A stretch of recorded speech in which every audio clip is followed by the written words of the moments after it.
I'm Kim Porter from Naked Dove Brewing Company, and today I'm out at the Shortsville Reindeer Farm to read to you The Wild Christmas Reindeer, written and illustrated by Jan Brett. Tika was excited and a little afraid. This year, Santa had asked her to get the reindeer ready to fly on Christmas Eve. Tika had never done this before, and she wanted everything to be perfect. Tika lived up in the Arctic in the shadow of Santa's winter farm. The last of the snow geese had flown south, and everyone's mind was on Christmas. The workshop was alive with the sounds of saws sawing, hammers hammering, and brushes painting as they all worked to have the toys and presents ready for delivery on Christmas Eve.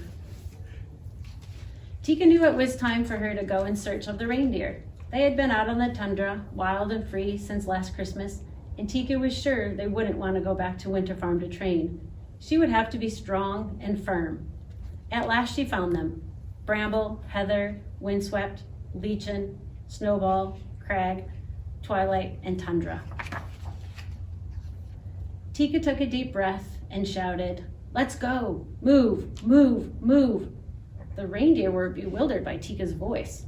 Their heads went up to see who this loud creature was, but they let her herd them together and headed back toward Winter Farm. Tundra gave her the most trouble. Tika didn't know that he considered himself the leader and was not used to being bossed around. He liked to stay next to Twilight, but she was separated from him and running near the front. When they got to the barn, Tika put them in different stalls. Tundra snorted impatiently. By the next morning, when Tika went into the barn, all the reindeer were restless and upset. Lichen was frightened of Crag, who kept nipping at him. Bramble was so worried she drove Heather wild, and Twilight kept calling out to Tundra, who was just plain angry and stamping his hooves. Tika groomed each reindeer. She wanted them to look sleek and glossy for Santa. One by one, she brushed and combed their coats and pushed and pulled at their tangled manes. She brushed so long and hard that their ears started to turn pink. Tika took the reindeer outside. Now she was ready for the real training to begin. Snowflakes danced in the air as she tried to stand them in two lines and put their harnesses on, but they wouldn't stay lined up. She had put Tundra at the back with Heather instead of at the front with Twilight, so he kicked out at Heather, who then bolted into Bramble. Tika scolded the reindeer. "Don't move," she cried, but they all ran off, wild-eyed, and she had to go after them and bring them back. The next day, Tika harnessed the reindeer in the barn before taking them out into the snow. Everything went right until she got them lined up and outside and tried to steer them, first to the left and then to the right. To make the sleigh fly, they would need to pull together smoothly, but everything went wrong. Tundra crashed into Heather, Snowball blew up at Bramble, Windswept knocked over Twilight, and then Lichen locked antlers with Crag.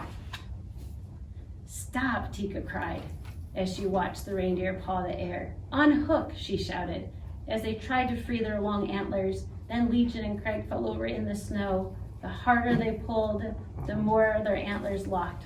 The reindeer were frantic, and Tika only made it worse by yelling at them. Tundra and Heather rushed to help, but their antlers did not break free. Windswept nuzzled at Lichen, and Bramble ran to help Crag. But the more they tried to help, the more they got tangled up themselves. Their necks strained and their muscles bulged, but their antlers did not budge. Tika wailed, "Oh please, it's almost Christmas Eve!" But the reindeer could not move. A frosty silence hung in the air. Tika looked at the tangled reindeer, once so bold and free, and began to cry. "It's all my fault," she said. "I've spent all my time yelling at you instead of helping. I'm sorry." And one by one, she gave each reindeer a hug. "Tomorrow," she said, "we'll go to work a new way. No yelling, no screaming, no bossing, I promise. Let me try to help you get free."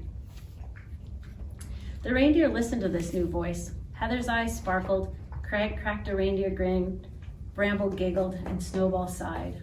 Tundra laughed and Twilight smiled.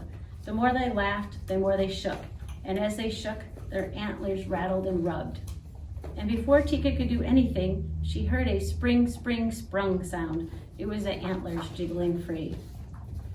Quietly, Tika led the reindeer back to the barn. She sleeked their coats and gently brushed their ears and combed out their manes.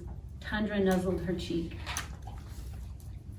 The next day, the reindeer lined up in 2 lines, ready for the harnesses, with Twilight and Tundra leading the line. They practiced turning left and they practiced turning right. Tika directed them softly. Tundra pulled for Twilight, Bramble was gentle to Leechin, Windswept helped Heather, and Snowball nestled against Craig. Together they practiced long and hard. They didn't notice that it was getting dark, and they almost didn't hear a jingle in the distance.